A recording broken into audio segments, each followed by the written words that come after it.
بسم اللہ الرحمن الرحیم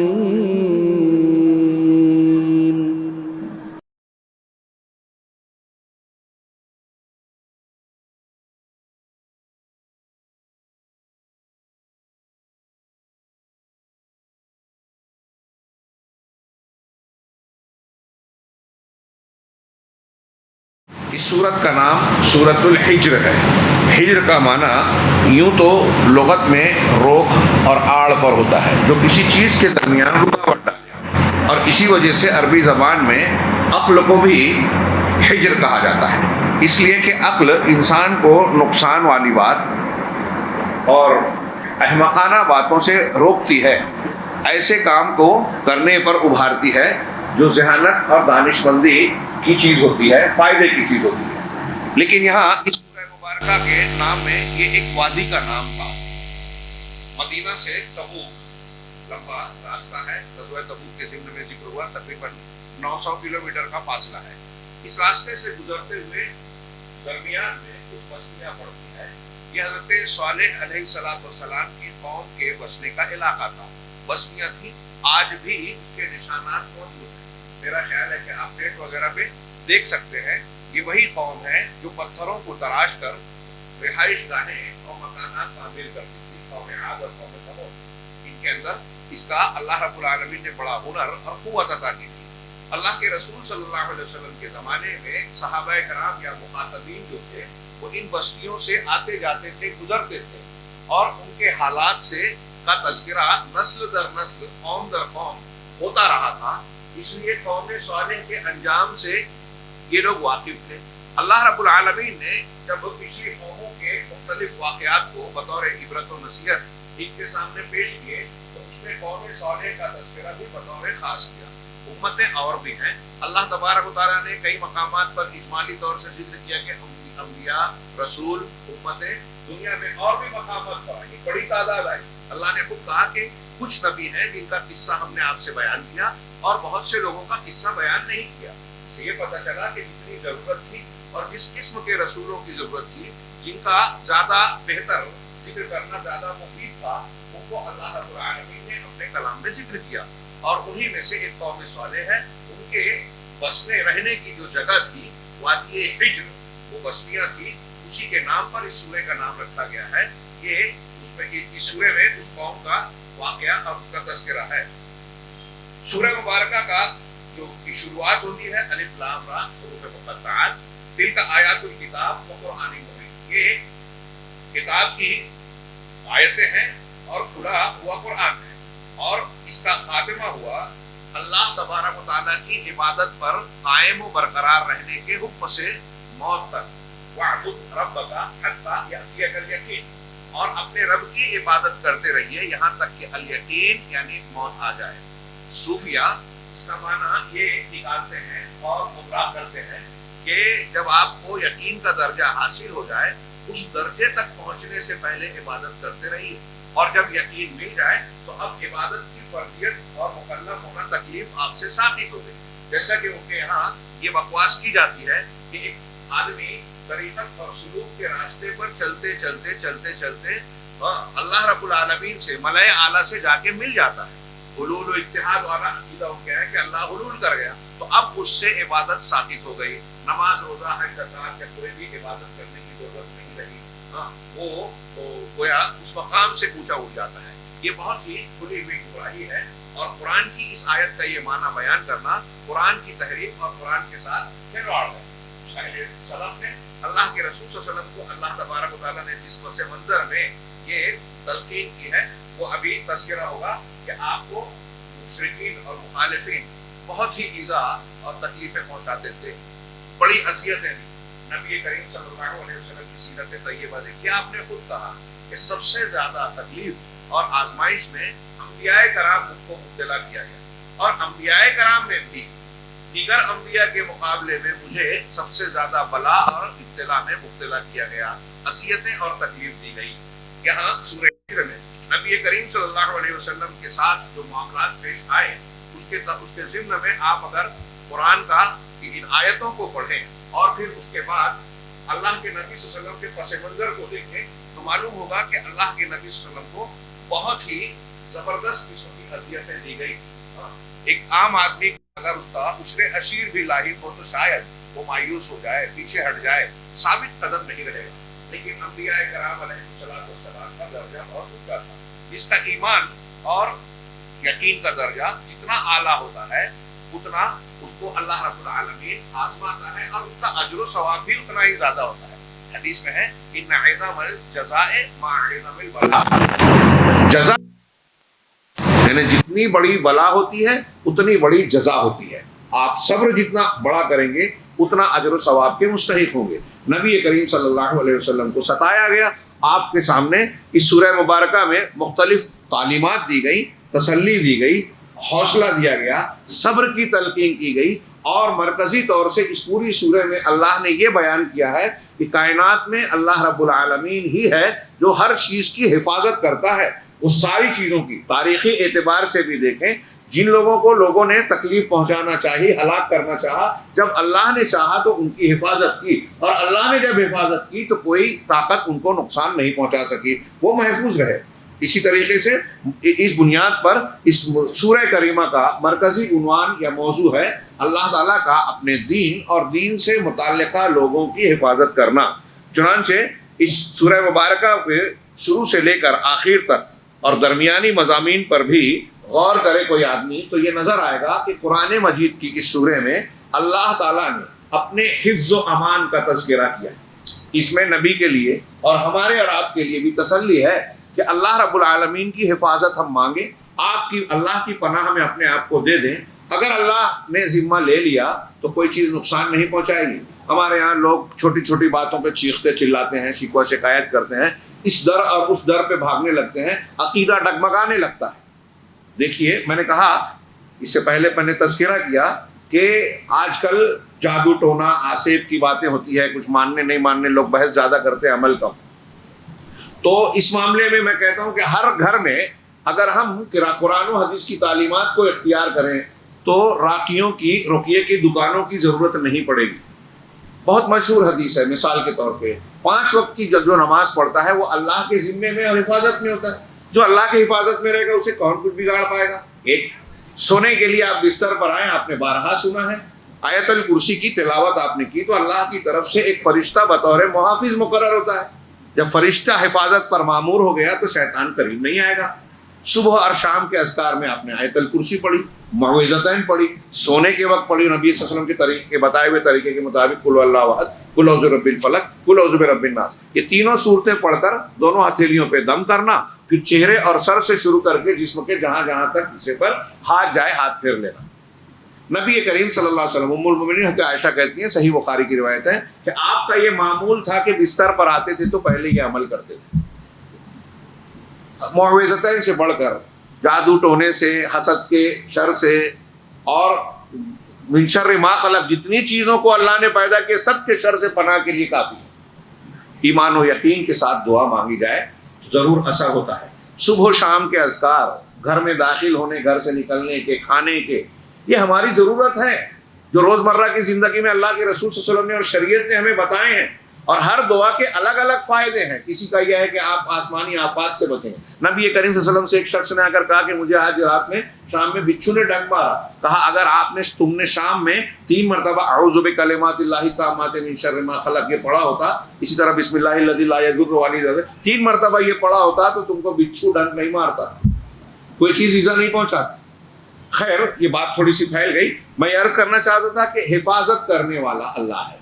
چنانچہ پہلے سب سے دیکھیے کہ اللہ تبارک و تعالیٰ نے اس کتاب میں، اس سورہ مبارکہ میں یہ ذکر کیا کہ اللہ اس کتاب کو، جو قرآن کو نازل کیا ہے، اس کی حفاظت کا ذمہ اپنے اوپر لے رکھا ہے.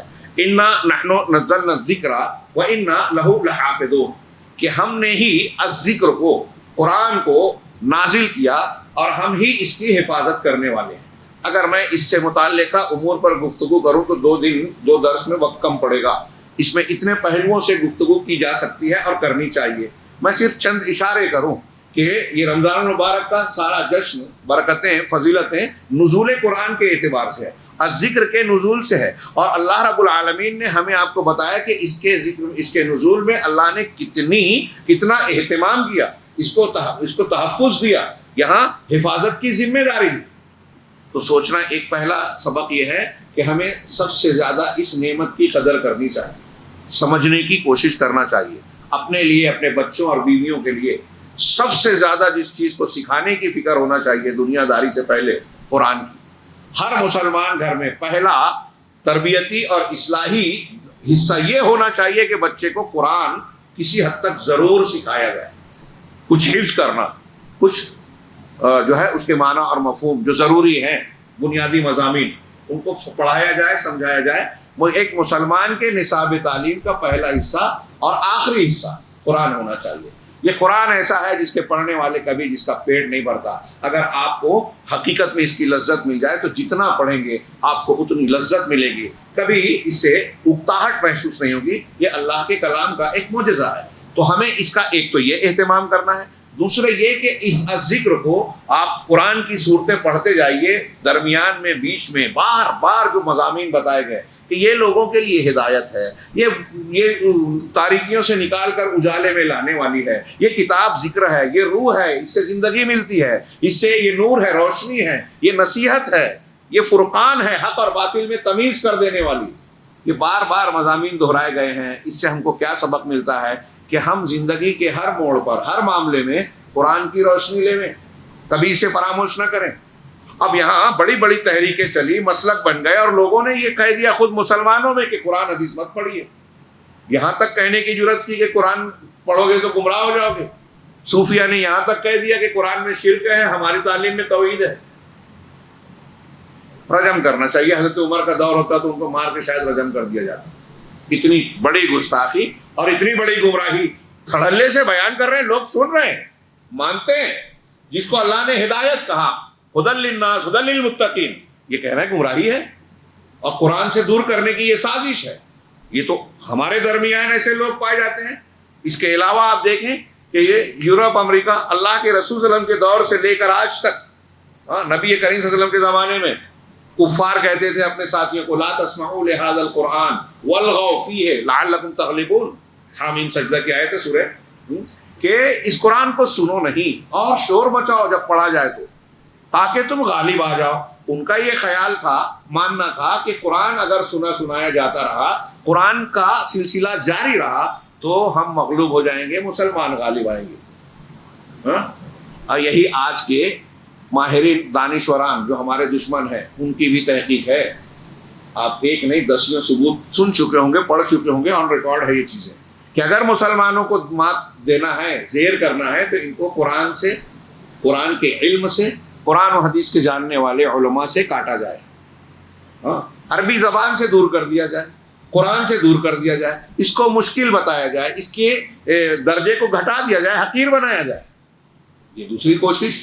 اور خود مسلمانوں میں جو یہ سمجھتے ہیں، جنہوں نے اپنا مسلک بدعت اور خرافات والا نیا راستہ بنایا، ان کو جب یہ لگتا ہے کہ قرآن پڑھتا ہے تو لوگوں کو جو ہے بدعت قبول نہیں ہوتی۔ کل ہم نے پڑھا کہ حضرت ابراہیم نے کہا کہ پروردگار بت پرستی سے بچائے، ان بتوں نے بہت سے لوگوں کو گمراہ کیا ہے۔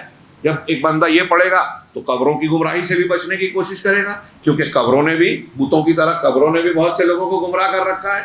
تو اب کئی لوگ سوچتے ہیں کہ بھائی قرآن سے لوگوں کو، مسلمانوں کو لاعلم رکھا جائے، کتنا، لیکن اللہ رب العالمین کا وعدہ ہے کہ اس کی حفاظت کرے گا۔ حفاظت کیسے؟ کسی تجوری میں، کسی الماری میں بند کر کے نہیں، کہیں خفیہ جگہ پہ خزانے کی طرح۔ ایک جماعت ہمیشہ رہے گی جو قرآن سیکھے گی، سکھائے گی، پڑھے گی، پڑھائے گی، اور اسے محفوظ رکھے گی، اس کے الفاظ کو بھی اور معنی کو بھی۔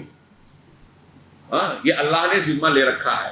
ایک پہلو وہ بھی ہے، کچھ پنڈتوں نے، مولانا ثناء اللہ امرتسری رحمہ اللہ کا جو زمانہ تھا ہندوستان میں مناظرات کا، اس میں ایک پنڈت نے لمبا چوڑا اعتراض اور سوال کیا کہ اگر آپ یہ کہتے ہیں مسلمان لوگ کہ اللہ نے قرآن کی حفاظت کا ذمہ لیا، تو آپ کہتے ہیں کہ توریت، انجیل، زبور یہ بھی قرآن، یہ بھی اللہ نے نازل کیا تھا، تو اللہ نے ان کی حفاظت کیوں نہیں کی؟ اسی کی کیوں کی؟ اور اگر اس کی حفاظت کرتا تو پھر قرآن کی ضرورت کیوں پڑتی؟ اس کا اہل علم نے کئی ڈھنگ سے جواب دیا۔ ایک تو یہ جواب کہ پچھلی امتوں میں جو کتابیں نازل ہوئی، توریت، انجیل وغیرہ، ان کی حفاظت کی ذمہ داری اللہ تعالیٰ نے ان کی قوموں کو دی تھی، امتوں کو دی تھی، قرآن کہتا ہے. تو ان لوگوں نے حفاظت نہیں کی، ذمہ داری نہیں نبھائی، تب اللہ رب العالمین نے قرآن کی حفاظت کی ذمہ خود لیا ہے. اس کی ایک وجہ یہ بھی ہے کہ اب آخری نبی آ رہے ہیں اور آخری کتاب ہے یہ. اگر یہ بھی محرف ہو کر بدل کر گم ہو جائے تو پھر اللہ رب العالمین کی جو سنت اور دستور ہے کہ لوگوں پر حجت پوری ہو، جب کتاب اللہ ہی نہیں رہے گی تو لوگوں پر حجت پوری نہیں ہوگی. ایک پہلو یہ ہے. دوسرا یہ کہ پچھلی امتوں میں اگر دیکھا جائے تو بعض اعتبار سے اگر بعض موازنہ کیا جائے تو کچھ چیزیں ایسی ہیں جو وہ جانتے تھے ہم نہیں جانتے.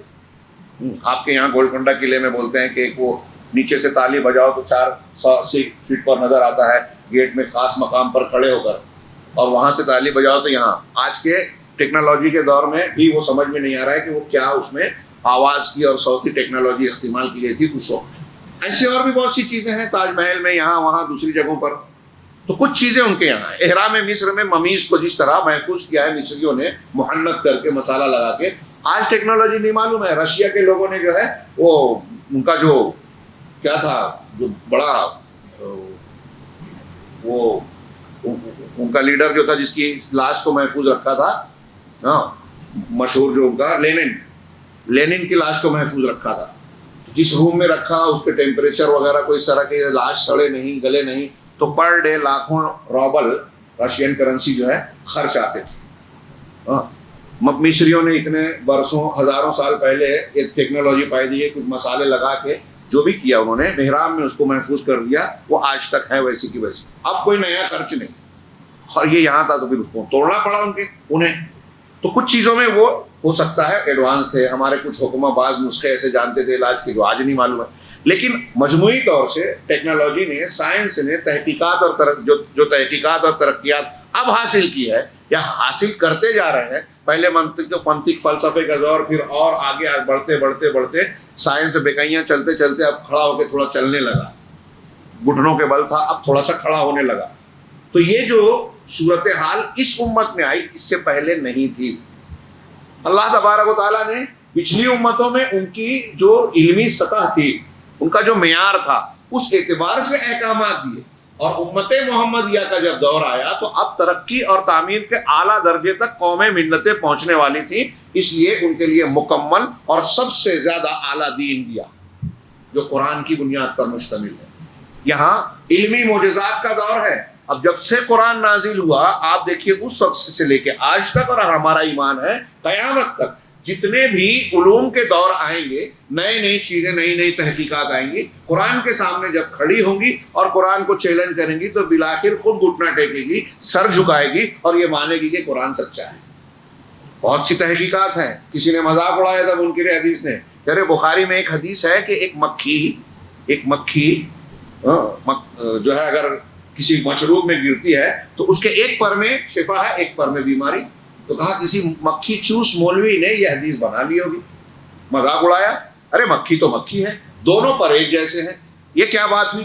اور یہ کوئی کمپلشن نہیں ہے کہ مکھی گر جائے تو آپ ڈبو کے پینا ضروری ہے. آپ کا دل نہیں چاہے الگ بات ہے، لیکن اللہ کے رسول نے بتایا کہ اس کے دو پروں میں دو الگ خصوصیات. 1400 سال پہلے نبی امی یہ بتا رہے ہیں. ابھی کچھ سالوں پیشتر جب سائنسی تحقیق ہوئی تو یہ بات معلوم ہوئی کہ مکھی کے دو پروں میں دو مخالف تاثیر ہوتی ہے. ایک پر نقصان دہ ہوتا ہے اور دوسرے پر میں اس کا توڑ ہوتا ہے. یہ سائنسی تحقیق نے کہا، اس پر کتاب آ گئی ہے. اب ہمارے جو منکر حدیث ہے اس پر ایمان لے آئیں گے، اس کو ایمان تو کہیں گے نہیں. جب سائنس حال میں ایک چیز ثابت ہونے کے بعد آپ مان رہے ہیں، آپ نے نبی پر تو یقین کیا نہیں. یہاں آپ غور کیجئے. تو انا نحن نزلنا الذکر وانا لہ لحافظون میں نے وہ جواب بھی دے دیا بہت ہی اختصار کے ساتھ، اور کئی پہلو سے جواب جو غیر مسلموں نے کیا کہ اس کی حفاظت کی پہلی کتابوں میں کیوں نہیں کی. اسی طرح ایک چیز اس میں یہ بھی ایک پہلو یہ بھی ہے گفتگو کا کہ اللہ رب العالمین نے کہا الذکر. عام طور سے کہا جاتا ہے قرآن، ٹھیک ہے صحیح بات ہے، لیکن الذکر میں صرف قرآن نہیں ہے، صرف قرآن کے الفاظ نہیں ہیں. اللہ کے رسول صلی اللہ علیہ وسلم سے خود یہی قرآن کہتا ہے وَأَنزَلْنَا إِلَيْكَ الذِّكْرَ لِتُبَيِّنَ لِلنَّاسِ مَا نُزِّلَ إِلَيْهِمْ، کہ ہم نے الذکر کو آپ پر نازل کیا. کیوں کیا؟ تاکہ آپ لوگوں کے سامنے وہ چیز بیان کریں جو ان کی طرف نازل کیا گیا ہے. یعنی خود قرآن کہہ رہا ہے نبی صلی اللہ علیہ وسلم کا ایک وظیفہ، آپ کی ایک ذمہ داری یہ ہے کہ قرآن کی تشریح کریں، اس کا معنی اور مفہوم بتائیں۔ عربی بہت اچھی ہے، ماحول جس ماحول میں نازل ہو اس ماحول کے رہنے والے صحابہ کرام، پھر بھی کئی آیتیں سمجھنے میں غلطیاں ہوئی تو اللہ کے رسول نے سمجھایا یہاں اس کا معنی یہ نہیں یہ ہے۔ تو آج کے جو جاہل لوگ ہیں، جو عربی کی ٹھیک سے معلومات بھی نہیں رکھتے، نحو صرف کے قواعد اور بلاغت کے اصولوں کو بالکل نہیں جانتے، کس ماحول میں قرآن نازل ہوا اور کیا مفہوم اور محاورے اس وقت بولے جاتے تھے وہ بھی نہیں جانتے، کس پس منظر میں نازل ہوا وہ بھی نہیں جانتے، تو یہ زیادہ بہتر بنائیں گے؟ یا ان کو چھوڑیے جو بڑے سے بڑا دانشور ہو، صحابہ کرام کے بعد کوئی علامہ ہو، عالم ہو، امام ہو، جو اس ماحول میں نہیں تھے، رسول اللہ صلی اللہ علیہ وسلم کی تربیت میں نہیں تھے، نزول قرآن کے وقت اور موقع محل کو جاننے والے نہیں تھے، وہ زیادہ بہتر قرآن کی تشریح کریں گے یا صحابہ؟ ہاں، تو اللہ رب العالمین نے صحابہ کو گویا وہ مقام دیا کہ نبی صلی اللہ علیہ وسلم سے براہ راست قرآن کو سیکھا، صرف الفاظ نہیں، قرآن نہیں، بیان قرآن بھی، اور اللہ نے وعدہ کیا کہ قرآن کے ساتھ ہم اس کے بیان کو بھی تمہیں دے رہے ہیں۔ کئی مرتبہ میں نے ذکر کیا سورہ قیامہ میں۔ اب تھوڑی دیر کے لیے یہاں سوچئے اور منکرین حدیث کے جاہلانہ موقف کو سامنے رکھیے کہ ایک آدمی، اللہ رب العالمین نے ذکر کو نازل کیا، الفاظ قرآن نبی کو دیا، اور نبی صلی اللہ علیہ وسلم کو ذمہ داری کی اس کی تشریح اور اس کی معنی کی تفہیم لوگوں سے کریں، لوگوں کو سمجھائیں۔ تو اس زمانے میں یہ ضرورت تھی یا بعد میں نہیں ہے کیا کہ لوگوں کو سمجھایا جائے؟ کون سمجھائے گا؟ حدیثیں سمجھائے گی۔ تو اس زمانے میں حدیثوں کی ضرورت تھی، آج نہیں ہے۔ اب یہاں یہ سوال پیدا ہوتا ہے کہ اللہ نے اگر قرآن کے الفاظ کی حفاظت کی، یہ وعدہ کیا قرآن میں، اگر الفاظ محفوظ ہیں اور قرآن کے معنی محفوظ نہیں ہیں، حدیثیں محفوظ نہیں ہیں، تو الفاظ کے محفوظ رہنے سے فائدہ پورا ہوا حاصل ہوگا کیا؟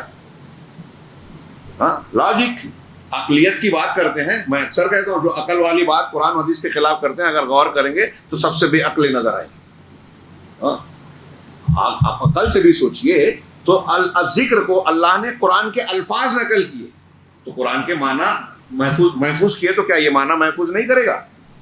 حدیث کو بھی محفوظ کرے گا، تبھی ذکر کی حفاظت کی ذمہ داری مکمل ہوگی، حجت پوری ہوگی، ضرورت پوری ہوگی۔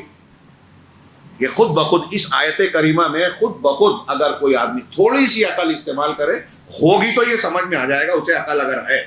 اگر وہ اپنی عقل کو چھوڑ کر یورپ اور امریکہ کے مستشرقین گمراہ لوگوں کی باتوں کو عقل والی سمجھ کر اپنی عقل کو ان کے حوالے کر دے نہ کرے، اپنی عقل کو استعمال کرے، تو سمجھ میں آئے گا کہ جب اللہ نے یہ کہا کہ ذکر کی حفاظت ہم نے ذمہ لیا ہے، تو قرآن کے الفاظ کے ساتھ قرآن کی تشریح یعنی حدیثوں کی حفاظت کا وعدہ خود بخود اس میں آ گیا۔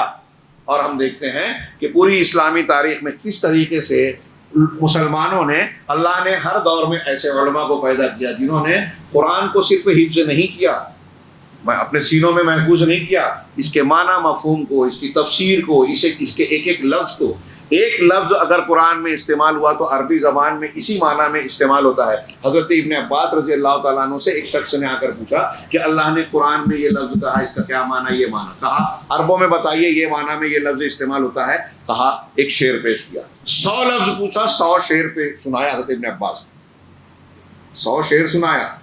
حفظ کی بات تھی، ہلاکو نے جب بغداد کو تہس نہس کر دیا، شیعوں کی سازش کی وجہ سے داخل ہوا اور 6 لاکھ 9 لاکھ کچھ لوگ اور زیادہ بولتے ہیں مسلمانوں کو قتل کر کے ان کی کھوپڑیاں سجا دی، لائبریری کے ایک ایک لفظ کو، بغداد کی علمی بڑی انتہائی بڑی لائبریری کے ایک ایک لفظ کو بقول مولانا آزاد اس کے ایک ایک لفظ کو دجلہ کے پانی سے دھو ڈالا، سب سمندر میں دریا میں ڈال دیا۔ ہاں، اس کے بعد قرآن کے جتنے نسخے ملے سب کو لا کر جلا دیا کہ قرآن نہ رہے گا، بانس نہ بجے گی، بانسری، قرآن ہی کو ختم کر دیں، اسلام ختم ہو جائے گا۔ کہتے ہیں کہاں تک اس کی اسنادی حیثیت ہے پتہ نہیں کہ ایک بوڑھا آدمی 2 بچوں کو سامنے لایا اور ہلاکو سے کہا کہ ذرا میں چاہتا ہوں کہ آپ سنیں۔ ایک بچے سے کہا پڑھو قرآن، قرآن پڑھنا شروع کیا، پڑھتا رہا، کہیں غلطی کرتا دوسرا لقمہ دیتا، تصحیح کر دیتا۔ جب کافی سنا چکا تو روک کے اس بزرگ نے کہا کہ ہلاکو صاحب یہ بتائیے، میں اپنے الفاظ میں کہہ رہا ہوں کہ آپ نے قرآن کے نسخے تو جلا دیے، یہ جو سینوں میں محفوظ ہے قرآن، اس کو کیسے ختم کرو؟ تو بالآخر اس نے اعتراف کیا کہ میں قرآن ختم نہیں کر سکتا، اللہ تعالیٰ نے ایسا انتظام کیا ہے۔ اور پھر بالآخر اس کی قوم بعد میں مسلمان بھی ہو گئی۔ ہے آیا یورش تاتار کے افسانے سے پاسباں مل گئے کعبے کو صنم خانے سے۔ دنیا کی تاریخ میں ہمیشہ یہ ہوتا ہے کہ کہ فاتح کا مذہب مفتوح قبول کرتی ہے، لیکن اسلام کی تاریخ میں آپ کو نظر آئے گا کہ مسلمانوں پر غلبہ پانے والے کئی بادشاہوں نے اس مسلمانوں کو مغلوب کرنے کے بعد مغلوبین کا مذہب قبول کیا۔ یہ قرآن کا، اسلام کی حقانیت کا منہ بولتا چیختا چلاتا تاریخی ثبوت ہے، کوئی چھوٹی موٹی معمولی بات نہیں ہے۔ دنیا اگر غور کرے تو یہ سمجھ میں آئے۔ تو انا نحن نزلنا الذکر وانا لہ لحافظون میں قرآن اور علوم قرآن پہ جو پوری اسلامی تاریخ میں محنتیں ہوئی ہیں، قرآن کے علوم 20 علوم ہیں، تجوید کے، قرأت کے، بلاغت کے، الفاظ کے، لغت کے، ناسخ و منسوخ کے، محکم اور متشابہ کے، یہ الگ الگ شاخیں ہیں۔ اس طرح سے قوم نے، اللہ نے توفیق دی، حفاظت ہوئی۔ ایسے ہی آپ فن حدیث میں جائیں تو راویان حدیث کے حالات محفوظ ہیں، کس نے کس سے حدیث سنی، کون زندہ تھا، جوانی میں حافظہ تھا، بڑھاپے میں بگڑ گیا، اس سن میں زندہ تھا، اس سن میں مر گیا، تو اس کا استاد فلاں ہو ہی نہیں سکتا، اور فلاں استاد ہیں تو ان سے حدیث سنی ہے۔ ایک شاگرد استاد سے حدیث سن کے بیان کر رہا ہے کہ یہ حدیث میں نے اپنے استاد فلاں سے ایسے سنی، تو 10 اور شاگرد ہیں، وہ بھی اس حدیث کو ایسے ہی بیان کرتے ہیں کیا؟ اگر نہیں بیان کرتے تو مطلب اس پر شک ہے، درست ہے، کچھ غلطی کر رہا ہے۔ ایسے فن رجال میں، فن حدیث میں اتنے زبردست، میں اکثر کہتا ہوں نا، جو بار بار کہتا ہوں جاہل ہیں، اگر علوم حدیث اور فن حدیث کی باریکیوں کو کوئی انسان، عام آدمی پڑھ لے، حیران رہے گا۔ آج کے ترقی یافتہ دور میں بھی کسی چیز کی تحقیق کے اتنے دقیق اصول نہیں اختیار کیے جاتے تاریخ اور واقعات کے، جتنا کہ محدثین نے رکھا ہے جناب محمد رسول اللہ صلی اللہ علیہ وسلم کی احادیث کو پرکھنے اور چھانٹنے کے لیے۔ میں ہوائی بات نہیں کہہ رہا ہوں۔ ابھی ایک دن کسی نے پوچھا تھا، میں بیان کر رہا تھا، تو بیان کرنے کے بعد جو لوگوں نے بتایا کہ صحیح حدیث کسے کہتے ہیں محدثین، اور کس طرح وہ تعریف بنائی قرآن و حدیث کی روشنی، اگر صاحب صرف اسے آپ ایکسپلین کر کے سمجھیں گے نا، حیرت زدہ رہ جائیں گے کہ ایک صحیح حدیث کی جو تعریف، جو شرطیں مقرر کی ہے محدثین نے، جب ویسے کوئی حدیث آئی اور اصولوں کی بنیاد پر اسے ماہر فن نے کہا کہ یہ صحیح ہے۔ ایک مارکیٹ میں اگر آپ جاتے ہیں، ایک سونار بولتا ہے، ہاں جوہری بولتا ہے کہ یہ کھرا سونا ہے 21 کیرٹ کا، اتنے کیرٹ کا، پھر ایک سونار نے دوسرا تیسرا چوتھا سب بول رہے ہیں کہ یہ 28 کا۔ اب صحیح بخاری کو سارے سونار بول رہے ہیں کہ اس میں جتنی مرفوع حدیثیں ہیں سب ایک دم کھرا سونا ہے، صحیح حدیثیں ہیں، اور جاہل کھڑا ہو کے بولتا ہے کہ میری سمجھ میں نہیں آتی۔ ایسی جہالت کی بنیاد پہ جو عقل کو بولتا ہے، میں کہتا ہوں کہ وہ کہتا ہے کڈنی میں نہیں آتی، ہاں اس کی کڈنی ہے، دماغ نہیں ہے۔ تو خیر، یہ محدثین کے جو اصول ہیں، میں نے اس سے پہلے وہ ذکر کیا تھا، ایک قول جرمنی کا گولڈ زہر نام ہے، مجھے نام نہیں یاد آ رہا تھا، کسی صاحب نے پوچھا تھا، گولڈ زہر مستشرق اسلام مخالف ہے۔ اس نے کہا کہ دنیا میں کسی قوم نے مسلمانوں کی طرح، جنہوں نے اپنے نبی پیغمبر کی باتوں کو، حدیثوں کو محفوظ کرنے کے لیے اہتمام کیا، علوم ایجاد کیے، شاخیں، تحقیق کے طریقے، تو انہوں نے 5 لاکھ راویان حدیث کے حالات محفوظ کیے۔ 5 لاکھ، میں نے جو ابھی ذکر کیا اشارتاً کہ کون سے راوی نے کس سے سنا، کون کس کا استاذ ہے، کون کس کا شاگرد ہے، کس سن میں پیدا ہوا، کس سن میں مرا، اس کا حافظہ قوی تھا، کب کمزور ہو گیا، وہ بھولتا تو نہیں تھا، جھوٹ تو نہیں بولتا تھا، استاذ کا نام چھپا کر اس استاذ کے استاذ کا نام تو نہیں بولتا تھا۔ تحقیق کے اتنے باریک طریقے ہیں، آپ حیرت زدہ رہیں گے۔ مجھ مخالفین کو بھی اعتراف کرنا پڑا کہ ایسا فن رجال، فن اسماء الرجال، فن حدیث جو مسلمانوں نے اختیار کیا، دنیا کی کسی قوم کے پاس نہیں ہے۔ اور اس بنیاد پر یہ اور اہم بات، یہ قرآن کی حفاظت کا حصہ ہے، اس حدیثوں کے اس تحفظ، اس اہتمام کی بنیاد پر دنیا میں صرف مسلمان ہیں یا اسلامی تاریخ کے علوم کے ماہرین یہ دعویٰ کر سکتے ہیں کہ ہمارے پیغمبر کی، جناب محمد رسول اللہ صلی اللہ علیہ وسلم کی پوری زندگی تاریخ کی پوری روشنی میں ہے، کوئی چیز چھپی نہیں ہے، مخفی نہیں ہے۔ نوٹ کیجئے اسے دماغ میں، چھوٹی بات نہیں ہے۔ میں نے کئی مرتبہ ذکر کیا ہے، انسائکلوپیڈیا آف برٹانیکا کے 300 پادریوں نے، اس سے کم و بیش سے زیادہ ہو سکتے ہیں، یہ اعتراف کیا ہے کہ اگر کوئی شخص حضرت عیسیٰ علیہ السلام کی زندگی پر کتاب لکھنا چاہے، معلومات لینا چاہے، تو زیادہ سے زیادہ اسے 50 دن کی خبر ملے گی حضرت عیسیٰ علیہ السلام، باقی تاریخ کی روشنی میں نہیں۔ یہ کون کہہ رہا ہے؟ خود عیسائی پادری کہہ رہے ہیں، اور ایک دو نہیں، 300 اس سے زیادہ ان کے مل کر انہوں نے اس کو حصہ لیا، اس کی تیاری میں۔ حضرت موسیٰ علیہ السلام بھی پیغمبر ہیں، یہودی ان کو مانتے ہیں، لیکن جب وہ مدین میں گئے، مصر سے جا کے جہاں ان کی شادی ہوئی اور 8-10 سال وہاں رہے، اس درمیان ان کی زندگی کی تفصیلات تاریخ میں نہیں ہے. اور ایسی کئی ہے، بچپن کا جو حصہ جتنا قرآن و حدیث نے بیان کیا وہ محفوظ ہے. توریت انجیل میں بھی کچھ چیزیں ہیں جس میں بہت سی چیزیں معرف ہے، بہت سی چیزیں دو تاریخ کی روشنی میں نہیں ہے. یہ پیغمبروں کا حال ہے. دنیا کے کسی بھی انسان کو مشہور ہونے سے پہلے اس کی زندگی کے واقعات میں، اور جو نقل بھی کیے جاتے ہیں تو مشہور واقعات، بڑے واقعات، بہت سی تفصیلات نہیں ہیں. صرف پوری انسانی تاریخ میں جناب محمد رسول اللہ صلی اللہ علیہ وسلم کی خصوصیت ہے. ہاں، یہ کوئی معمولی بات نہیں ہے کہ آپ کی زندگی پوری تاریخ کی روشنی میں ہے. میں اسے یہ کہہ رہا ہوں اللہ کے اس گھر میں پوری ذمہ داری سے کہ وہ اس آیت کریمہ کی روشنی میں محفوظ ہے. اللہ نے کہا ہے کہ ہم نے الذکر کو نازل کیا اور اس کی حفاظت کرنے والے. قرآن الفاظ و معنی میں ہے، اور قرآن رسول اللہ صلی اللہ علیہ وسلم کی زندگی میں چلتا پھرتا تھا. حضرت ام المومنین حضرت عائشہ سے کسی نے پوچھا کہ آپ کا اخلاق کیسا تھا، تو انہوں نے پوچھا کیا تم نے قرآن نہیں پڑھا؟ کان خلقہ القرآن. اللہ کے رسول صلی اللہ علیہ وسلم کا اخلاق قرآن تھا. جو قرآن میں اللہ رب العالمین کی تعلیمات ہیں وہ نبی کریم صلی اللہ علیہ وسلم کی زندگی حیات طیبہ میں ہے. اللہ نے اس کی بھی حفاظت کی، اس کی بھی حفاظت کی. دونوں محفوظ ہیں اور قیامت تک یہ حجت پیش کر رہے ہیں. اور یہاں ایک اور چیز ثابت ہوئی، ہمارے باہمی اختلافات کا حل اگر کوئی برا نہ مانے، انصاف کرنا چاہے، تو ایک اور بات اس سے ثابت ہوتی ہے کہ سوچئے جب اللہ نے اتنے اہتمام سے قرآن کو نازل کیا، حدیثوں کو محفوظ رکھا، اس کو پوری قیامت تک کی ساری دنیا کے لیے محفوظ رکھا، تو اب کس چیز کی ضرورت ہے اس سے ہٹ کر؟ اگر دنیا میں بڑے بڑے علماء، دانشور اور دو لوگوں کی افکار، ہمارے ہاں بڑے بڑے دانشور آئے جو چلے گئے، سید قطب صاحب، حسن البنا صاحب، مولانا ابوالعلا مودودی، مولانا الیاس صاحب، مولانا زکریا صاحب، مولانا فلاں علامہ فلاں دماغ، ان سب کی علوم کو غائب کر دیں. قرآن حدیث محفوظ ہے تو دین محفوظ ہے کہ نہیں؟ اور قرآن حدیث اگر محفوظ ہے تو تیسری چیز کی ضرورت ہے کیا؟ علماء سے، صحابہ کرام کے منہج کو جاننا، علماء سے مدد لینا سمجھنے کے لیے بہت ضروری ہے. لیکن قرآن و حدیث کو چھوڑ کر کسی اور کے بنائے ہوئے اصول کو، مسلک کو اختیار کرنا، کیا اس کا جواز ہو سکتا ہے؟ جب اللہ رب العالمین اور رسول اللہ صلی اللہ علیہ وسلم نے بار بار کہا قرآن و حدیث کی اطاعت کرو، اس کی مخالفت کرو گے تو اللہ تعالیٰ کا فتنہ آج بھی پڑے گی کہ فتنہ آئے گا، دردناک عذاب آئے گا. جب اللہ تبارک و تعالیٰ، اللہ کے رسول صلی اللہ علیہ وسلم نے بار بار کہا جب تک ان دونوں چیزوں کو مضبوط پکڑے رہو گے کبھی گمراہی نہیں آئے گی، اس کا الٹا مطلب یہ ہوا کہ جب ان دونوں کو چھوڑو گے تو گمراہی پکی ہے. تو پھر سوچئے کہ ہمارے لیے سعادت کا، سچائی کا راستہ، صحیح مسلک اور منہج کیا ہے؟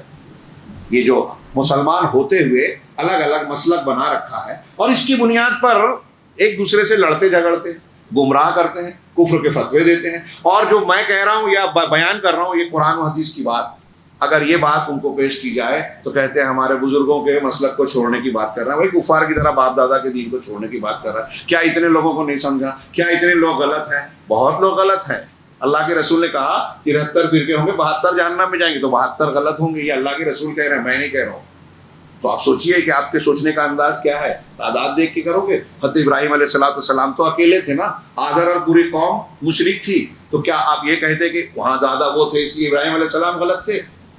اب جب واقعہ ہو چکا ہے ہمارے سامنے، اللہ کے فرامین ہیں، تو ہم جانتے ہیں کہ اکیلے ہوتے ہوئے بھی ابراہیم حق پر تھے، امت تھے. ایسے ہی اصول اور ضابطے دیکھے جائیں گے. تو ہمارے لیے قرآن و حدیث محفوظ ہے. یہ ایک سبق سورہ ہجر کا میں نے کافی طویل بحث کی، حالانکہ ابھی بھی تشنا ہے. آگے بڑھتا ہوں کہ اللہ تعالیٰ نے پہلا مضمون ایک بتایا کہ پوری سورے کا جو مرکزی عنوان ہے کہ دین کی حفاظت اللہ کر رہا ہے. دوسرا تو قرآن کی حفاظت کی بات ہوئی. اس کے بعد یہ کہ اللہ تعالیٰ نے آسمانوں کو محفوظ رکھا ہے، روک رکھا ہے. وَلَقَدْ جَعَلْنَا فِي السَّمَاءِ بُرُوجًا وَزَيَّنَّاهَا لِلنَّاظِرِينَ. ہم نے آسمانوں میں بروج بنائے. برج بلندی کے بلند جگہ ہیں. برجا لا تبرجنا، ظاہر نہ ہو، عورتیں بے پردگی سے نہ آئیں، اس کے لیے لا تبرجنا قرآن میں. تو جو چیز ظاہر ہوتی ہے اس کو برج کہتے ہیں. اور آسمانوں میں جو ستارے ہیں، مقامات ہیں، وہ اونچائی پر ہیں تو بلندی پر ہیں، اس لیے ان کو برج کہا گیا. تو اللہ نے کہا کہ ہم نے آسمانوں میں برج بنائے. وَزَيَّنَّاهَا لِلنَّاظِرِينَ، اور دیکھنے والوں کے لیے اسے مزین کر دیا، سجا دیا، آراستہ کر دیا. وَحَفِظْنَاهَا مِن كُلِّ شَيْطَانٍ رَجِيمٍ، اور ہر مردود شیطان سے اس کو محفوظ بنا دیا. اب اگر کوئی شیطان وہاں جاتا ہے کچھ راز پانے، فرشتوں کی بات چرانے، تو اس کو شہاب ثاقب اور جلتا ہوا شعلہ مارا جاتا ہے اور وہ ختم کر دیا جاتا ہے یا بھاگ جاتا ہے۔ 3 حفظ الارزاق، یہ آسمان کی حفاظت کا ذکر ہوا۔ اسی طریقے سے خزائن کے، روزیوں کا خزانوں میں محفوظ رکھنا۔ اللہ نے فرمایا وَجَعَلْنَا لَكُمْ فِيهَا مَعَائِشَ، اللہ نے اس دنیا میں، اس زمین میں تمہارے لیے روزیاں پیدا کر دی، مقرر کر دی۔ روزیاں، زندگی کے اسباب، جینے کے ذرائع ہم نے مقرر دی۔ وَمَن لَسْتُمْ لَهُ بِرَازِقِينَ، اور ان کو، جس کو ان کے لیے بھی، جن کو تم روزی دینے والے نہیں ہو، تم کھلانے والے نہیں ہو، ان کی بھی روزی اللہ رب العالمین نے محفوظ کر دی، مقرر کر دی ہے اور محفوظ کر دی ہے۔ وَإِن مِّن شَيْءٍ إِلَّا عِندَنَا خَزَائِنُ، اور کوئی بھی چیز ہو مگر ہمارے پاس اس کے خزانے ہیں۔ وَمَا نُنَزِّلُهُ إِلَّا بِقَدَرٍ معلوم، لیکن جتنی ایک مخصوص مقررہ مقدار تک ہی ہم مختلف خزانوں کو نازل کرتے ہیں۔ اللہ تبارک و تعالیٰ کے پاس کسی چیز کی کوئی کمی نہیں ہے، ہر چیز کا خزانہ ہے، لیکن چونکہ دنیا میں اللہ امتحان لے رہا ہے اور وہ حکیم و علیم ہے، جانتا ہے کس چیز کو کتنا اتارنا چاہیے، کس خزانے کو کتنا فراہم کرنا چاہیے، تو حسب ضرورت وہ دنیا میں ان چیزوں کو جس کی ضرورت ہے فراہم کرتا ہے۔ اسی طرح نمبر 4 پہ کہ بارش کے، زمین میں بارش کے پانی کو محفوظ کرنے کا ذکر ہے اس سورہ مبارکہ میں۔ قرآن نے کہا وَأَرْسَلْنَا الرِّيَاحَ لَوَاقِحَ، ہم نے بوجھل ہواؤں کو بھیجا، ایسی ہوائیں جو بوجھل ہوتی ہیں اور پانی والے بادل لیے ہوئے ہوتی ہیں۔ فَأَنزَلْنَا مِنَ السَّمَاءِ مَاءً، چنانچہ ہم آسمان سے بارش کو، پانی کو برساتے ہیں، برسایا ہم نے۔ فَأَسْقَيْنَاكُمُوهُ، اور اس سے ہم تم کو سیراب کرتے ہیں، تمہاری پیاس بجھاتے ہیں۔ وَمَا أَنْتُمْ لَهُ بِخَازِنِينَ، اور وہ پانی جس کو تم خزانہ نہیں کر سکتے، اسٹور نہیں کر سکتے۔ یہ نمبر 4 ہے، پانی کی حفاظت کا ذکر ہے۔ نمبر 5، اللہ تبارک و تعالیٰ نے آدم اور ان کی ذریت کی حفاظت کی ذمہ داری لی ہے شیطان کے شرور سے۔ کہا قال رب بما اغویتنی لأزینن لهم فی الارض ولأغوینہم اجمعین۔ آدم اور ابلیس کے واقعے کا ذکر کیا گیا اس سورہ مبارکہ میں، اور اس کے بعد ابلیس نے اللہ تعالیٰ سے جو کہا کہ تو نے جو مجھے بہکایا، یہ دیکھیے اس کی گستاخی اور گناہ کا ایک انداز، اپنی غلطی کو اللہ کی طرف منسوب کر رہا ہے کہ تو نے مجھے جو بھٹکا دیا۔ یہ ابلیس اور شیطان کا طریقہ ہے، اپنی جب غلطی ہو جائے تو غلطی کو دوسرے اور خاص طور سے اللہ کی طرف، اللہ نے چاہا اس لیے میں گمراہ ہوں، یہ ابلیس کا طریقہ ہے۔ گناہ پر آدم کا طریقہ یہ ہے اور بندگی کا طریقہ یہ ہے کہ اگر آپ سے، ہم سے گناہ ہو جائے تو ہم شرمندہ ہو کے اللہ سے معافی مانگے، اور اگر تقدیر کا کوئی فیصلہ ہمارے لیے نقصان والا ہو تو اسے اللہ کی طرف منسوب کر کے صبر کریں کہ ہمارا نقصان ہو گیا کاروبار میں، اللہ کی مشیت تھی، ہم صبر کرتے ہیں۔ تو مصیبت پر صبر کیا جائے اور معصیت یعنی گناہ پر استغفار اور توبہ کی جائے۔ تو ابلیس نے کہا کہ تو نے جو مجھے اغوا کیا، بہکایا، گمراہ کیا، اس کے نتیجے میں لَأُزَيِّنَنَّ لَهُمْ فِي الْأَرْضِ، زمین میں ان کے لیے خوبصورت بناؤں گا، چمکاؤں گا، دمکاؤں گا، ہاں، وَلَأُغْوِيَنَّهُمْ أَجْمَعِينَ، اور سب کو، جتنے بھی انسان ہیں، ابن آدم ہیں، ان کو بہکاؤں گا، اغوا کروں گا۔ اللہ، شیطان نے خود کہا، اللہ عبادک منہم المخلصین، ہاں سوائے تیرے ان بندوں کو جن کو تو نے چن لیا ہے، منتخب کر لیا ہے۔ اخلاص سے مخلص ہے اس میں مفعول، یعنی جو تیرے چنندہ بندے ہیں جس کو تو نے تحفظ دے دیا، مطلب جو اللہ کے نیک اور صالح بندے ہیں وہ اللہ کے حفظ و امان میں ہیں۔ ابلیس اپنی ساری جو اللہ نے چھوٹ دے رکھی ہے قوتوں کے باوجود ان کو نقصان نہیں پہنچائے گا۔ اس سورہ مبارکہ میں حضرت ابراہیم اور ان کے بھتیجے یعنی حضرت لوط علیہ السلام، ان دونوں کی حفاظت کا ذکر ہے، جب اللہ تعالیٰ نے ان دونوں کو کی حفاظت کی اور ان کی قوم کو ہلاک کر دیا۔ 2 فرشتے آئے، یہ کئی صورتوں میں ہے، سورہ ہود میں بھی ذکر ہے۔ حضرت ابراہیم علیہ السلام کے گھر پہلے جاتے ہیں، حضرت ابراہیم نے بھنا ہوا بکرا جو ہے پیش کیا، ان کو بکرا یا بچڑا پیش کیا بھنا ہوا۔ جب وہ نہیں کھائے تو ڈر محسوس کیا، تو کہا ڈرو نہیں، ہم اللہ کے بھیجے ہوئے فرشتے ہیں۔ اور پھر ان کو بیٹے کی بشارت دی کہ تم کو اسحاق ملے گا۔ ان کی بیوی خوش ہوتی ہے، اس کے بعد جو ہے وہ بشارت دیتے ہیں، کہا کہ ہم بوڑھے ہو گئے تب بھی ایسا ہوگا، کہا یہ اللہ کا فیصلہ ہے۔ دیکھیے بڑھاپے میں بھی اگر اللہ چاہے تو اولاد دے سکتا ہے، کبھی بھی ہم کو مایوس نہیں ہونا چاہیے۔ پھر کہا کہ تمہارا کس کام سے تم آئے ہو؟ حضرت ابراہیم نے پوچھا تو کہا کہ قوم لوط کی طرف ہم کو بھیجا گیا ہے، ہم ان کو اللہ کے حکم سے عذاب دینے والے ہیں۔ حضرت ابراہیم نے دوسرے مقامات پر صورتوں میں ہے کہ ان کو روکنے سمجھانے کی کوشش کی، اللہ نے کہا کہ یہ فیصلہ ہو چکا ہے۔ دیکھیے حضرت ابراہیم نے کوشش کی، ابراہیم علیہ السلام کی بات نہیں مانی گئی، تو اگر اللہ کا کوئی فیصلہ ہوتا ہے تو کوئی اسے بدل نہیں سکتا۔ ہاں، اللہ نے کہا کہ اس سے رک جاؤ ابراہیم، دوسرے مقامات پہ کہا، اور کہا کہ ابراہیم بڑے درد مند انسان تھے، ہاں، اور حلیم تھے۔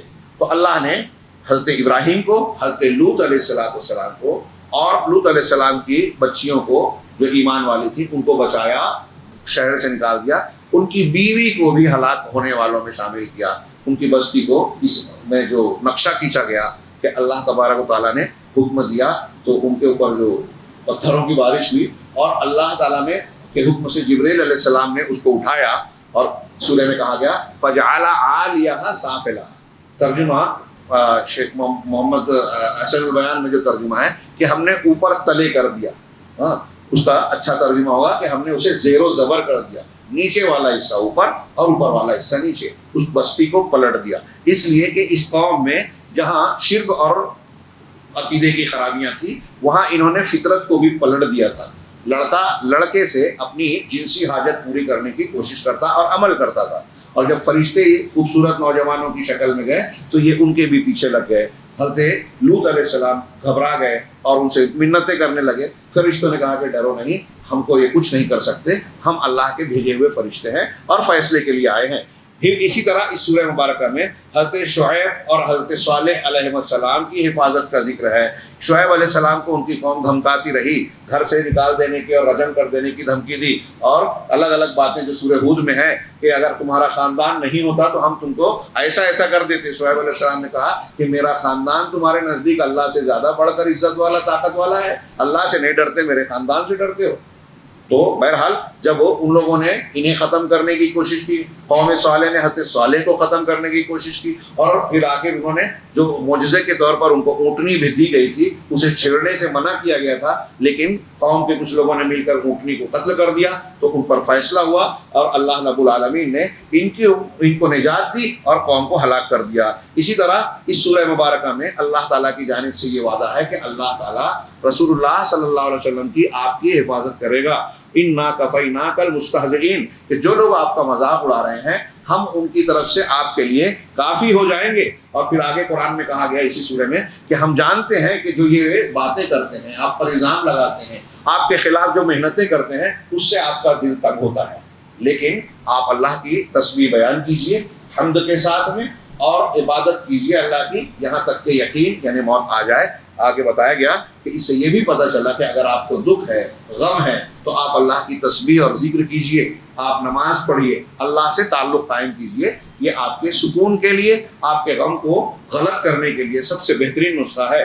اس آیت میں اس سورہ مبارکہ کے کچھ فوائد بیان کیے بہت اختصار کے ساتھ، کہ آیت میں کچھ اشاروں سے، ایک آیت سے جو اسٹارٹ میں آیت نمبر 3 ہے، اس سے یہ معلوم ہوتا ہے کہ اگر لوگ تفریحات میں مشغول ہوتے ہیں، گھومنا پھرنا، پکنک کرنا، آج کل ہمارے یہاں ہوتا ہے نا، بچوں کو لے جاتے ہیں، اور جو تفریح کی جاتی ہے، اس کو ایک بہت بڑا سبب ہوتا ہے کہ بندہ عمل صالح سے ہٹ جاتا ہے، دنیا کی طرف راغب ہوتا ہے۔ اور آج دیکھیے کہ جو پکنک پوائنٹس ہوتے ہیں، اگر آپ فیملیز کو لے جاتے ہیں، وہاں دیکھتے ہیں کہ دوسری فیملیز اچھے اچھے کپڑے، فیشن کی کچھ چیزیں اور بہت ساری دنیا داری، یہ دیکھ کے خاص طور سے بچوں میں، عورتوں میں خواہش پیدا ہوتی ہے کہ ہم کو بھی ایسی چیز ملے، فلاں چیز ملے، ٹی وی چینل پہ دیکھ کے، تصویروں میں دیکھ کے۔ اور آج جو بازار والی دنیا ہے اس کا تو یہی طریقہ ہے کہ آپ کے موبائل پر بھی ایسی ایسی چیزیں اٹریکشن کے ساتھ دی جاتی ہے کہ آدمی کی طبیعت للچائے، دنیا کی طرف بڑھے۔ جب یہ بار بار ان چیزوں کی طرف توجہ جاتی ہے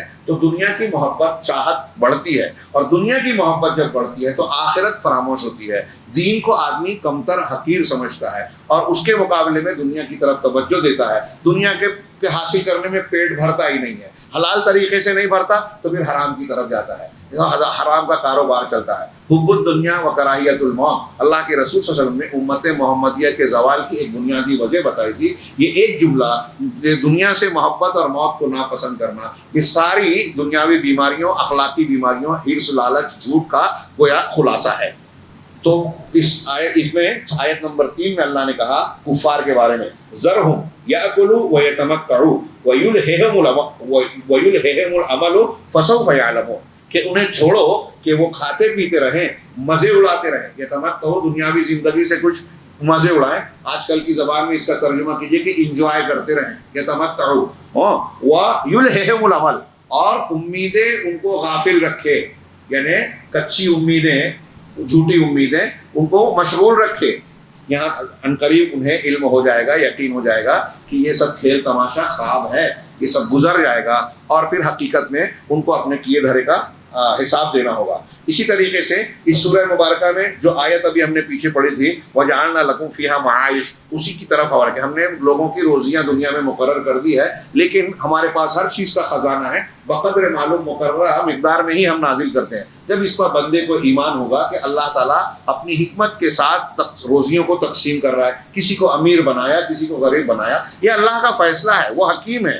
ایک ماہر انجینئر جب عمارت بناتا ہے تو وہ جانتا ہے کہ کہاں بہتر کھڑکی کہاں رہنا بہتر ہے، دروازہ کہاں رہنا چاہیے، ساؤنڈ کا کیا سسٹم رہنا چاہیے، اور چھت کتنی اونچی رہے گی تو وینٹیلیشن رہے گا، اجالا رہے گا، فلاں چیز کو کہاں رہنا چاہیے. ایک دنیا کے ایک ماہر کو ہم اس طرح جانتے ہیں اللہ، اور پھر بھی وہ غلطیاں کرتا ہے. اللہ رب العالمین تو ساری چیزیں جانتا ہے، حکمت بالغہ رکھتا ہے. تو جس انسان کو جیسا بنایا ویسا ہی اسے رہنا سب سے صحیح تھا.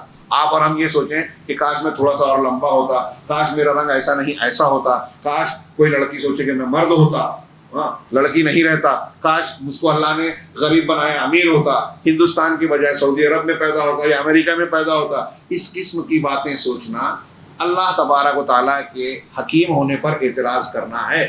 اللہ رب العالمین نے جو فیصلے کیے ہیں وہی سب سے صحیح ہے. ایک مومن بندے کو یہ یقین رکھنا چاہیے. تو جب بندہ یہ مانے گا کہ رزق کی تقسیم اللہ نے اپنے ذمے لے رکھی ہے اور ہر بندے کو وہی حصہ ملے گا جو اللہ نے مقرر کیا ہے، تو وہ اپنی محرومی پر غمگین نہیں ہوگا کہ مجھے یہ نہیں ملا، میرا گھر ویسا نہیں ہے، ان کو محل دیا مجھے نہیں دیا، اس کی بیوی ایسی ہے میری ایسی نہیں ہے، اس کا فلاں ایسا ہے میرا ایسا نہیں ہے. یہ چیزیں غم کی نہیں ہوگی. وہ یہ یقین رہے گا کہ مجھے جیسی بیوی ملی، مجھے جیسے ابا ملے، مجھے جیسی امی ملی، وہ میرے لیے وہی سب سے صحیح ہے. اس کے ابا کے جیسے میرے ابا کیوں نہیں ہے، نہیں سوچے گا بندہ. یہ صرف رزق کی بات نہیں ہے، ساری چیزوں کے بارے میں سوچنا چاہیے کہ ہم کو جو بھی ملا ہے اللہ نے دیا ہے، اور اللہ نے جو دیا ہے وہ اس کا بہترین فیصلہ. یہی سوچے آدمی تو حسد نہیں کرے گا، قناعت کرے گا. اللہ نے یہودیوں اور نصارہ سے پوچھا نا کہ تم کو یہ اعتراض ہے کہ اللہ نے محمد صلی اللہ علیہ وسلم کو نبی بنایا، اللہ کی نعمت اور رحمت کو تم بانٹو گے؟ تم کو پتا ہے کہ کون کس نعمت کا حقدار ہے؟ کہ اللہ کو پتا ہے. اللہ خوب جانتا ہے کہ کس کو رسول بنانا ہے، کس کو کون سی نعمت دینی ہے، کس کو کتنا دینا ہے، کس کو محروم کرنا ہے. کوئی اللہ کو مشورہ دے گا کہ اس کو ایسا نہیں ایسا ہونا چاہیے، فلاں چیز نہیں فلاں چیز ملنی چاہیے. تو جب بندے کو حقیقی ہوگا تو حقیقت میں دیکھا جائے کہ یہی انسان کے تقدیر پر اور اللہ کے فیصلے پر راضی ہونے کا حصہ ہوگی کہ جو ملا جیسے ملا جتنا ملا آدمی اس پر خوش رہے، قانے رہے اور اللہ رب العالمین کے اوپر اعتراض نہ کرے. اسی طریقے سے انسان پر اس سورہ مبارکہ میں ایک سبق یہ ملتا ہے کہ انسان پر ابلیس کو تسلط نہیں ہے مگر اسی کے لیے جو ابلیس کا دروازہ کھولے اور اس کی اجازت دے. اللہ تعالیٰ نے اس جو مکالمہ گزرا اس میں اللہ نے آگے کہا کہ اِنَّ عِبَادِي لَيْسَ لَكَ عَلَيْهِمْ سُلْطَان، کہ میرے وہ بندے جو میرے بندے ہیں ان کا تیرا ان پر کوئی بس نہیں ہوگا إِلَّا مَنِ اتَّبَعَكَ مِنَ الْغَاوِينَ، سوائے ان لوگوں کے جو غلط بھٹکے ہوئے لوگ ہیں، گمراہ لوگ ہیں اور تیرے پیچھے چل رہے ہیں. اس سے یہ پتہ چلا کہ اگر ایک آدمی قرآن حدیث کا راستہ چھوڑ کے دوسرا راستہ اختیار کرے گا تو اس پر شیطان کا بس چلے گا. قرآن حدیث پر چلتا رہے گا تو ابلیس کا نقصان سے محفوظ رہے گا، اللہ بچائے گا. اسی طریقے سے یہ کہا اس سورہ میں ہم کو پتہ چلا آخر میں کہ اللہ کے نماز پڑھنا اور تسبیح کرنا یہ تنگی اور دل کے غم اور دکھوں کو دور کرنے کا سب سے بہترین ذریعہ ہے. اللہ نے فرمایا وَلَقَدْ نَعْلَمُ أَنَّكَ يَضِيقُ صَدْرُكَ بِمَا يَقُولُ، ہم یہ جانتے ہیں کہ یہ جو کفار آپ کے خلاف باتیں کر رہے ہیں، الزام لگا رہے ہیں، ہنسی مذاق اڑا رہے ہیں، اس سے آپ کا دل تنگ ہوتا ہے، آپ کو انتباس محسوس ہوتا ہے، تکلیف ہوتی ہے. لیکن اللہ نے کیا علاج بتایا؟ فَسَبِّحْ بِحَمْدِ رَبِّكَ وَكُن مِّنَ السَّاجِدِينَ، تو آپ اپنے رب کی حمد کے ساتھ تسبیح بیان کرتے جائیے اور سجدہ کرنے والوں میں رہیے، یعنی نماز پڑھتے رہیے اور اگلا آخری جملہ ہے وَاعْبُدْ رَبَّكَ حَتَّىٰ يَأْتِيَكَ الْيَقِينُ، اور اپنے رب کی عبادت کرتے رہیے یہاں تک کہ موت آ جائے۔ رمضان میں کر کے رک نہ جائیے، عبادت سے آدمی جب تک ہوش و حواس سے کبھی ریٹائر نہیں ہو سکتا۔ آخری بات جو حضرت ابن عباس کا ایک قول نقل کیا جناب محمد رسول اللہ صلی اللہ علیہ وسلم کے مقام و مرتبے اور فضیلت کے اعتبار سے، وہ حضرت ابن عباس کہتے ہیں کہ اللہ تبارک و تعالیٰ نے کسی بھی انسان کو دنیا میں ایسا نہیں بنایا اور پیدا نہیں کیا جو اللہ کے نزدیک محمد صلی اللہ علیہ وسلم سے زیادہ عزت والا ہو۔ کیوں کہ وہ کہتے ہیں کہ میں نے اللہ تبارک و تعالیٰ کے کلام میں کہیں ایک بھی نبی کریم صلی اللہ علیہ وسلم کی زندگی کے علاوہ کسی اور انسان کی زندگی کی قسم نہیں پائی۔ اللہ نے اپنے رسول کی قسم کے ساتھ ایک بات بیان کی ہے، اللہ تعالیٰ نے کسی اور انسان کی زندگی کی قسم نہیں اختیار کی قرآن میں کہیں بھی۔ اس سے پتہ چلتا ہے کہ محمد صلی اللہ علیہ وسلم کا درجہ کیا ہے۔ اللہ اپنی مخلوق کی قسمیں اٹھاتا ہے لیکن بندوں کے لیے جائز نہیں ہے کہ اللہ کے علاوہ کسی کی قسم اٹھائیں، وہ حرام ہے، شرک ہے۔ اللہ نے فرمایا لعمرک انہم لفی سکرتہم یعمہون، تمہاری عمر کی قسم وہ تو اپنی بدمستی میں سرگرداں ہیں۔ یہ گویا اللہ کے نبی صلی اللہ علیہ وسلم کا مقام و مرتبہ بھی بتا رہا ہے۔ یہ سورہ حجر سے متعلق بعض معروضات تھیں۔ اللہ رب العالمین سے دعا ہے کہ وہ ہمیں قرآن کو سمجھنے، اس پر عمل کرنے اور اس کے حقوق کو ادا کرنے کی توفیق دے اور اس کے ذریعے دنیا اور آخرت میں کامیابیوں سے نوازے۔ وآخر دعوانا ان الحمد للہ رب العالمین وصلی اللہ علی نبینا محمد۔